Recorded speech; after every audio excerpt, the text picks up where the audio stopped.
سلام متنا هبلنا بيتسب حباربانا زي حباربانا أيوة حباربانا نتجرز ملكته حدشتن وأنا ونحوريتاتكم دما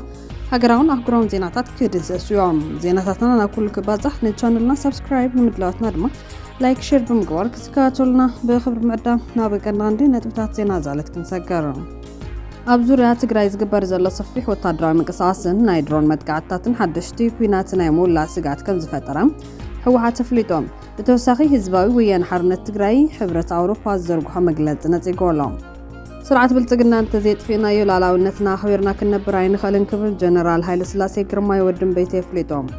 أبزي قرب أوان أبي أب تجري كينات مخفات أبينا كبر لستسمع هاي تجيتات وردا هزد ما تقمت 24 كل تشون 13 متمرت هبل لسراويت إثيوبيا استفدتم مدقعتي كحدوتي كبل هادقنيا زربا سميعهم أب إثيوبيا بفلايد ما بدي سابا سفي حزباون عبي كينتو قبلتقنا محرتا جنيو كمزلة تقليتهم مغالي زينا إيهابا جزا سرعة بلتقنا ناي حيمانوت قجتنا من العالي سرح لك والكسيسو نزياتو من قالة تقدست معبالتات نحيزو لكم اللو حابا 4 ساعات مساناتهم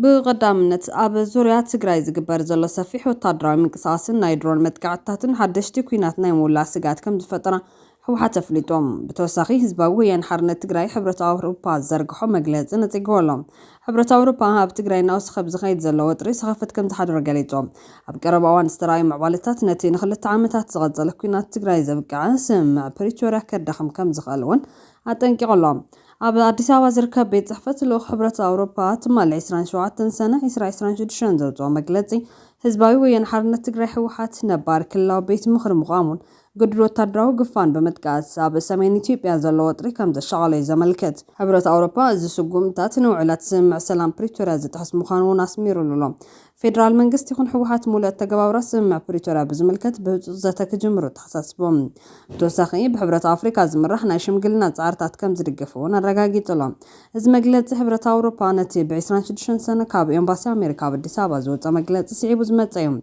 إمباسي سمع بريتوريا مولو بمولو كتكبر تسويها نز مجلات زوت أمريكا بلعلي آخر ارتابالات حوحاتن ناي قربا سدراويتهم من ناي فيزا قدا كم زنبرت كاو تقلت دحر حدا سامون يوم يخون انبار لو حبرة أوروبا زوجو مجلتي مسارت زيبولون زتقاقي حبريتان مسارت قبر يزبال حوحات سمعنت بريتوريا زتحس لمنقس فيدرالي لهم حوحات تلو حبرة أوروبا بلعلو وانا وكنتات تقرا زوجو مجلتي تهكلنيا مرداتها زيبولون أبايتا زلو حقي مسارت زي قبراني كبلنتي قوم بيت صحفت حوحات أبزرقحو وقع مجلتي حبرة أوروبا حوحات كزيو منقستنا علوه قلناو بايتو كل الممسراتون قدروا يبيناو من الملامن أسياتي كايدا لوزبلو هابستقاقي حابريتاتات مسارت زقبري بمال نتيقوم تبيت مخرق قديمو بهزب استمارت أموخانون سرحو زغاد زلدما بسم الله حبرت سبع من لا تقرأي سفح زي تتغير له بخلن ورداتاتن طابعتاتن طابالنت مسرخة ومخان هو حت حبيرهم عبد مجلسي تاب كل التقرأي زلو جزاو محدار ربحا هزبكا وحس كم زيك علن كم مماطلتا فيدرال منقستي قبل على التقرأي زغطلو بوليس اتفاقتن كسار حستقور مخان قليتهم بتوساقي فيدرال منقستن حوحات حقاونت نمخل كالبن فتانن كان عن قطعة تسمع بمفراسن نتناي بريتوريا سمع سلام بانطالي تحسو كم دلو خسيسوم بسان كزي استفتر بوليتيكا وقالوا لهم قبل على التقرأي استنبر ناي ندادن نقدرن أقداتات حزبي نخبير غطوا وتقامن زغبابن كم زكالعو تمزاولتون أو تحت خبير كنتات كم زركابو حوحات حابيروم حوحات بتوساخي أبزوريات تقرأي زقبر زلو صفيحو تدرو مقصاصن نايدرون مدقعتاتن حدش تقيناتنا يمولا سيقات كم زفترة بمحبار حبرة أوروبا بزو قدايز السقم بالو زحزني يلوم أمودات حوحات نسلامن نزاتن زلوت انعدولنت بمقلات حزب تقرأي جن كابزخون يخون هلاوي سيقات الرؤسنا يمكن خال مسل كم زلو عرقاقيتهم حبرة أوروبا نهاقراوين مشارختن دما فيدرال منقستي كابتو السخم بدونو قايوتو نابناي حقي بوليتكاو زتنك مزت زغطك قابرو تاوي علام مكتل بريزدنت تقرأي هايتي عماني لا سفان بوغانو معرباوين نسرعات بلتقنا يوقونو قالو كبل كاسيسوم نسو على فيسبوك عبز سفارة صحف نتوم ننوي حوان كن مهرم تصنحنا معرباين كبرتات كم سوا مسلات سباونت لعلنا حق كمون ديمقراسي بزل على الدرجة زلو جنتين نتكبالا شو مع الزواز الشغليلو ገለ ምዕራባውያን ዲፕሎማስያታት ነቲ ጅምላዊ ቅትለት ጆኖሳይድን ካልኦት ኣህጉራዊ ገበናትን ብምፍጻም ዝኽሰስ ዘሎ ስርዓት ብስቕታ ሕጋውነት ዝህብዎ ዘለዉ ይመስሉ። በዚ ድማ ተወሳኺ ግፍዕታት ክለዓዓል ባይታ የጣጥሑ ከም ዘለዉ ዘርኢ ክብል ኣፍሊጦም። እቲ ኣብ ትግራይ ዘሎ ኩነታት ብሓቂ ዕሽሽ ክበሃል ዝኽእል ነገር ድዩ? እዚ ከም ዝበለ ዘይማዕረ ኣተሓዛ ሃብቲ ዞባ ነባሪ ሰላም ጸጥታን ከምጽእ ኢልኩም ብሓቂ ተኣምኑ ዶ? ከመይ ኢሉ እዩ ምጥሓስ ሃገራዊ ረብሓታት ምዕራብ ኣብ ወፃኢነቶም ነጣጥሖም ኢና ዝበልዎም መሰረታዊ ምትክላቶም ክጭፍለቅ ኪሉ እቶም ምዕራባውያን ክብርታት ዳበይ ኣለዉ ዝብሉ ሕቶታት ድማ በጊሶም።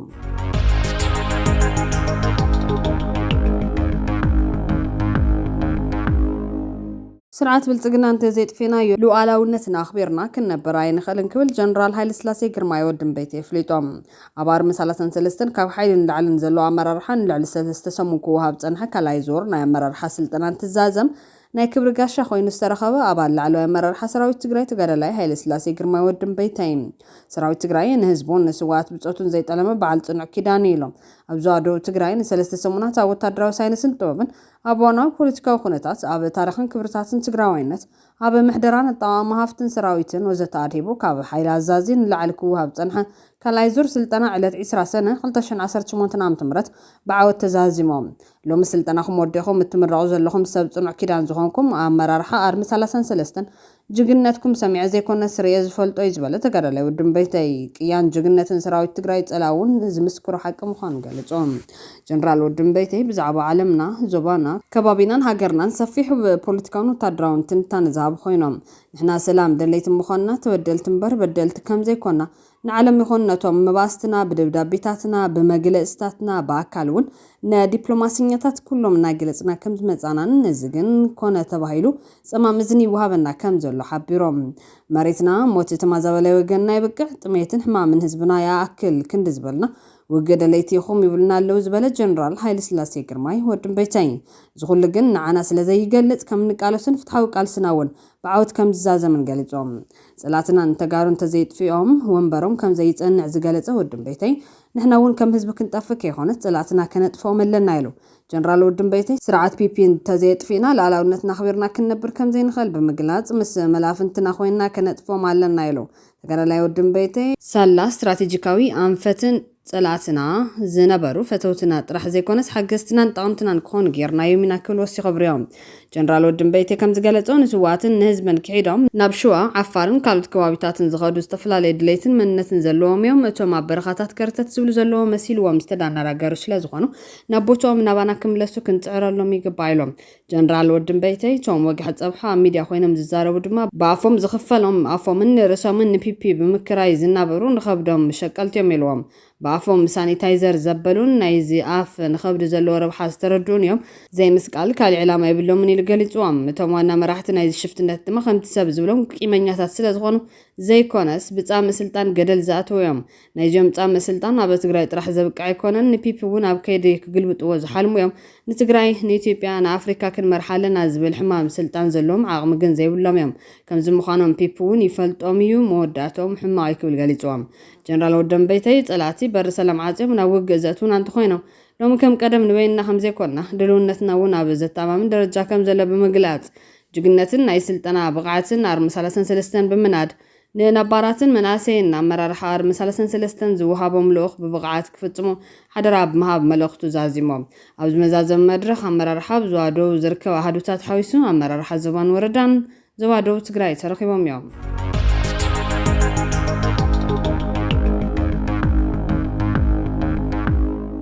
ኣብዚ ቀረብ እዋን ኣብይ ኣብ ትግራይ ኩናት ምኽፋት ኣብዩና ክብል ዝተሰምዐ ናይቲ ጌታቸው ረዳ ሕዚ ድማ ጥቅምቲ 24 2013 ዓ.ም ኣብ ልዕሊ ሰራዊት ኢትዮጵያ ዝተፈጸመ መጥቃዕቲ ክሕደት እዩ ክብል ሓደገኛ ዘረባ ሰሚዖም ኣብዚ እዋን ኣማኻሪ ጉዳያት ምሁር ኣፍሪካ ናይ ቀዳማይ ሚኒስተር ኮይኑ ዘገልግል ዘሎን ዋና ናይ ብልጽግና ፕሮፓጋንዳ ማሽን ኮይኑ ዝርከብን ጌታቸው ረዳ ጥቅምቲ 24 2013 ዓ.ም ኣብ ልዕሊ ምክልኻል ሰራዊት ዝተፈጸመ ክሕደት ጉጅለ ሕወሓት ውዕለታ ዘይቆጽር ናይ ሰብኣውነት ትርፊ ከም ዘይብሉ ዘርኣየሉ ተግባር ነይሩ ትጉጅለ እዚ ሰይጣናዊ ተግባር ክፍጽሞ ከሎ መበገስን መብጽሕን ብዘይብሉ ዕውር ድንበር ናይ ፖለቲካ ስልሒት ይክብል ነቲ ኣብ 2013 ኣብ ልዕሊ ትግራይ ዝተኸፈተ ጽንተታዊ ልፍንታዊ ወራር ብወገን ትግራይ ዝተጀመረ ይክብል ኣፍሊጡሎም ኣይቲ ጌታቸው ረዳ ብሄራዊ ምክልኻል ኮሌጅ ኢትዮጵያ ዘዳለዎ ዓመታዊ ናይ ብሄራዊ ድሕንነት ዋዕላ ተረኺቡ ናይ ፕሪቶሪያ ስምምዕ ዝፈረምናሉ ምክንያት ናይ ሓይሊ ሚዛን ናበይድ ምክልኻል ሰራዊት ስለዝነበረን ነቲ ጉጅለ ኣብ ፀበባን ኣገዳድ ኩነታትን ኣትዩ ስለዝነበረን ምዃኑ ዝገለጾ ድማ ካልእ ቁጣዕ ዝፈጠረ ኮይኑ ኣሎ። ኣብ ዝዋን ልዕሊ 400 መሬት ትግራይ ንዝወረረን በጀትን ካልኦት መሰረታዊ ግልጋሎታትን ህዝቢ ትግራይ ብምዕጋት ጽንተት ዝቐጽል ንዘሎን ስርዓት ተሓሊቑ ኣብ ሚድያታትን መድረኻትን ብልጽግና እናተረኸበ ብወገን ትግራይ ኩናት ክኽፈት ምድላዋት ተወዲኡ እዩ ጽምዶ ጥምረት ኩናት እዩ ክብል ዝስማዕ ዘሎ ንሱ ኣብ ዝሓለፉ ሰሙናት እውን ኣብ ትግራይ ኩናት ከይኽፈት ኣብይ እዩ ህዝቢ ትግራይ ይዕርፍ ኢሉ ከልኪሉ ክብል ስርዓት ብልጽግና ሓላይ ህዝቢ ትግራይ ከም ዝኾነ ከምስል ዝጸር ዘሎ ኮይኑ ተኾነ ግን ስርዓት ብልጽግና ሓላይ ህዝቢ ትግራይ እንትኾይኑ ንምንታይ ደኣ ልዕሊ 400 መሬት ትግራይ ወሪሩ ተመዛበልቲ ከይመለሱ ይሰርሕን በጀትን ካልኦት መሰረታዊ ግልጋሎታትን ይእገድን ኣሎን ዝብል ሕቶ ግን ምላሽ የብሎን። ኣስካፍ ተግባራት ስርዓት ብልጽግና ኣብ ምሕባእ ዝተዋፈረ ኣይተ ጌታቸው ረዳ ብዝሓለፈ ምስ ሬድዋን ሁሴን ተላፊኑ ኣብ አልጀዚራ ኣብ ዝሕተሞ ጽሑፍ እውን ብወገን ትግራይ ኩናት ክኽፈት እዩ ብምባል ንብልጽግና ዝኾን ፕሮፓጋንዳ ክሰርሕ ምጽንሑ ይፍለጥ እዩ። እቲ ምስ ዳይሬክተር ሃገራዊ ሰላያን ኣገልግሎታት ጸጥታን ኢትዮጵያ ሬድዋን ሁሴን ኣብ አልጀዚራ ተላፊኑ ኣብ ዘውፅኦ ጽሑፍ ህወሓት ብድፊት ኤርትራ ኣብ ዝቐረባ መዓልትታት ኣብ ልዕሊ መንግስቲ ኢትዮጵያ ውግእ ክኸፍት ይዳሉ ኣሎ ክብል ከሲሱ ነይሩ። ይኹን እምበር ጽሑፍ እዞም ክልተ ሰመዝ ብልጽግና ካብ ወገን ኤርትራን ህወሓትን ተሪር ግብረ መልሲ ከም ዝተዋሃቦም ይዝከር። ስርዓት ብልጽግና ትግራይ ዳግም ንምውራር ሙሉእ ወታደራዊ ከበባ ኣብ ዝገበረሉን ኩሎም ዓይነት ወፍርታት ኣብ ዘካይደሉን ኣይተ ጌታቸው ረዳ ነዚ ወፍሪ ብልጽግና ክሓብን ከፀባብቕን ዝፍትን ዘሎ ኮይኑ እዚ ድማ ኣብ ትዕዝብቲ ብዙሓት ተጋሩ ኣትይዎ ኣሎ።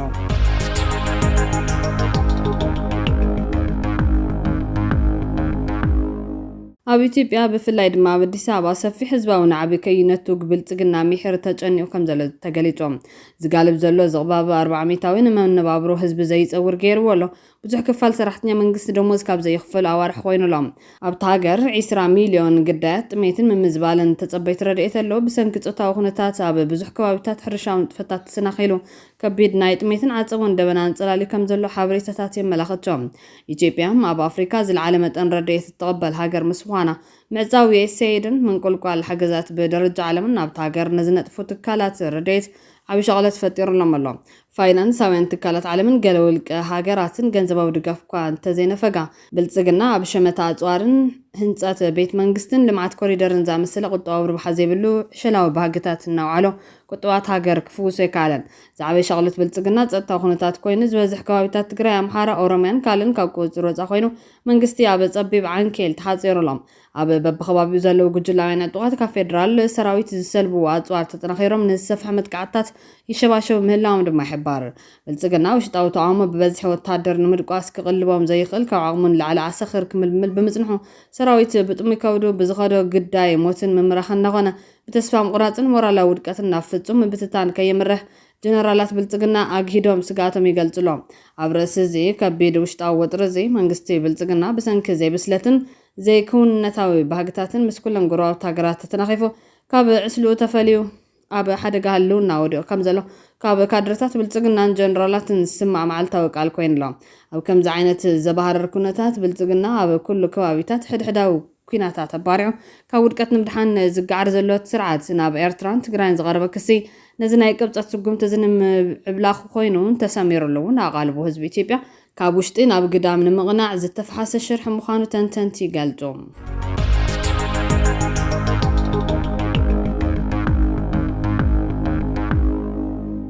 ኢሃፓ ገዛ ስርዓት ብልጽግና ናይ ሃይማኖት ግጭት ንምልዓል ይሰርሕ ኣሎ ክብል ከሲሶም ህዝባዊ አብዮታዊ ፓርቲ ኢትዮጵያ ኢሃፓ ኣብ ዘውፅኦ መግለፂ እቲ ገዛ ስርዓት ንህዝቢ ንሕድሕዱ ንምግጫው ናይ መወዳእታ ዝበሎ ናይ ሃይማኖት ካርታ ይጥቀመሉ ክብል ከቢድ ክስ ኣቅሪቦም እቲ ፓርቲ ኣብ ዝቐረባ እዋን ኣብ ከተማታት ዳንግላን ባትን ዝተፈጸመ ሕዛን ቀትለት መራሕቲ ሃይማኖት ብጽኑዕ ብምኹናን ሰዓብቲ እምነት ብዓለምን ሃይማኖቶምን ካብ መልክዓት ክከላኸሉ ጻውዒት ኣቅሪቡላ። ብመሰረት መግለፂ ኢሃፓ ስርዓት ስልጣን ካብ ዝሕጅ ጀሚሩ ንዘመናት ብሕውነትን ብምክባርን ብሓባር ኣብ ዝነበረ ህዝቢ ኢትዮጵያ መንጎ ግጭትን ህልቂትን ክፍጠር ኮነ ኢሉ ክሰርሕ ጸኒሑ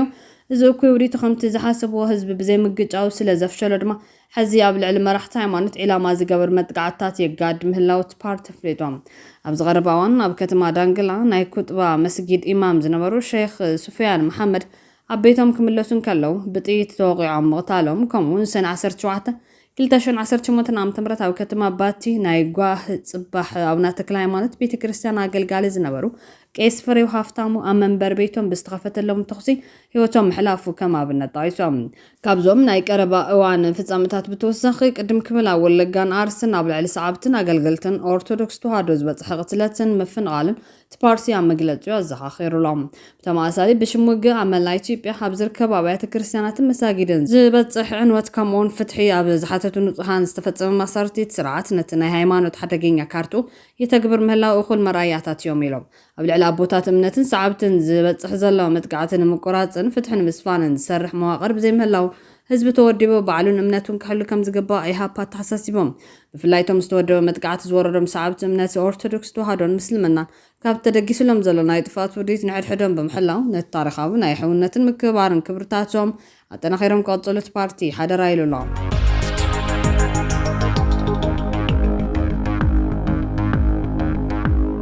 ኣብ ዝሓለፉ ሒደት መዓልትታት እቲ ኣብ ኣውሮፓ ዘጋጠመ ክቱር ዋዒ ንሞት ልዕሊ 1300 ሰባት ምኽንያት ምዃኑ ውድብ ጥዕና ዓለም ኣፍሊጦም ኣብ ሃገራት ኣውሮፓ ካብቲ ልሙድ ዋና ቀዲሙ ዝመፀ ናይ ሓጋይ ዋዒ ካብቲ ቅድሚ ሕዚ ዝነበረ ዝገደደ ምዃኑ ተገሊጹሎም ውድብ ጥዕና ዓለም ንምምዝጋብ ማይት ሞት ቀንዲ ምኽንያት እቲ ልዑል ዋዒ ምዃኑ ወግዓዊ ገይርዎ ኣሎ ትማል ሰንበት ኣብ መላእታ ክፍሊ ዓለም ዝተመዝገበ ሙቐት ክብረ ወሰናት ዝሰበረ እዩ ጀርመን ፖላንድን ቼክ ሪፐብሊክን ካብተን ብርቱዕ ዋዒ ዘጋጠመለን ሃገራት ቀንዲ ተጠቀስቲ እየን እቲ ናይ ሙቐት ማዕበል ናብ ምብራቕ ኣውሮፓ እውን እናስፋሕፍሐ ይርከብ ዋና ሓላፊ ውድብ ጥዕና ዓለም ዶክተር ቴድሮስ ኣድሓኖም ኣብ ክሳብ ዘርግሖ ጽሑፍ ካብ 21 ሰነ ጀሚሩ መጠን ሞት ሙሳኺ ምስቲ ኣብ ኣውሮፓ ዘሎ ልዑል ዋዒ ምትእሳር ኣለዎ ኢሎም ዋዒ ዝሕደሮ ጸቕጢ መብዛሕትኡ ግዜ ሰላሕታዊ ቀታሊ ተባሂሉ ይጽዋዕ እንተኾነ ግን ኣባይቲ ኣብያተ ዕዮን ኣብያተ ትምህርትን ኣውሮፓ ነዚ ብርቱዕ ሙቐት ክጻወሩ ብዝኽእሉ መንገዲ ኣይተሃነፁን ክብል ወሲኹ ገሊፆም ሚኒስትር ጥዕና ፈረንሳይ ከም ዝሓበሮ ካብ ዝሓለፈ ሰሙን ረቡዕ ጀሚሩ ካብቲ ዝጽበይዎን ላዕሊ ኣስታት 1,000 ተወሰኽቲ ሰባት ሞይቶም ኣለዉ ካብቶም ዘይተጸበይዎም ዝተመዝገቡ ሞት ዕድሜኦም 65 ካብውን ላዕልን ዝኾኑ ሰባት ይርከብዎም ኣብ ኣባይቶም ከለው ዝሞት ሰባት መጠን ብ40 ከም ዝወሰኸ ተገሊጹሎም ዶክተር ቴድሮስ ኣብ ምድሪ ብልዑል ደረጃ ናብ ሙቐት እትኸይድ ዘላ ኣህጉር ኣውሮፓ እያ ትዋዓ ድማ ካብቲ ናይ ዓለም ማእኸላይ ገማግም ብዕፅፊ ወሲኹላ ኢሎም እቲ ዳይሬክተር ኣብ ኣውሮፓ ብሚልዮናት ዝቑፀሩ ሰባት ኣብ ትሕቲ ብርቱዕ ዋዒ ይነብሩ ከም ዘለው ብምግላጽ ኣብ ማይት ሞይቶም ኣብያተ ትምህርቲ ድማ ተዓፅዮም ኣለዉ ክብል ነቲ ዘሎ ኩነታት ተረዲኦም ኣብ ጀርመን ትማሊ ሰንበት ሓዊሱ ንሰለስተ ተኸታተልቲ መዓልትታት ዝለዓለ ናይ ሙቐት ማዕበል ተመዝጊቡሎ ኣብ ምብራቓዊ ክፋል እታ ሃገር ድማ እቲ ዋዒ 41.7 ደረጃ ሴልሺየስ በፂሑሎ